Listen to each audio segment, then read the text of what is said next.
Everyone, good morning. আজকে সকালটা ছিল রেমালের দ্বিতীয় দিন। তো মেঘলা ওয়েদারের মধ্যে গরম গরম চা খেতে বেশ লাগছিল। তাড়াতাড়ি করে চাটা খাওয়ার পরে আমি বসে গেছি একটুখানি পড়তে। বাংলা বইটা আজকে পুরোটা শেষ করবো ভেবেছি।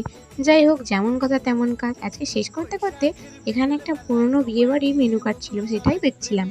দেখতে দেখতে বেটুকে একটু পড়িয়ে নিলাম। আর বেটু না ভীষণ পরিমাণে এলাকারি করছে, মানে একদমই পড়তে বসতে চাইছি না। যা হোক করে আজকে একটু পড়তে বসালাম। দেন আমি আর বেটু মিলে একটু বাইরেগুলো দেখতে গেছিলাম। আর দেখো, কাল রাতে ঝড়ের কারণে আমাদের এখানে বাজ গাছগুলো রাস্তায় হেলে গিয়েছিল। তো সেইটা দেখে একটু মন টন খারাপ হয়ে গেল। আর তারপরে বাড়িতে বানিয়েছিল পোলাও আর চিকেন, ওটা শশা দিয়ে খেয়ে নিলাম। আর দুপুরবেলা খাচ্ছিলাম একটু আমের আচার। এটা না হলে চলে? কার কার বাড়িতে এই আচারটা হয়েছে কমেন্ট করে জানিও। তো তারপর আমি বিকেলবেলা চলে গেছি টিউশন। আর টিউশন কমপ্লিট করে বাড়ি এসেই তাড়াতাড়ি করে হাত পাটা ধুয়ে এই টিভি দেখছিলাম। আর টিভি দেখা হয়ে গেল। তারপর আমি খেয়ে নিলাম মুড়ি আর সিঙ্গারা।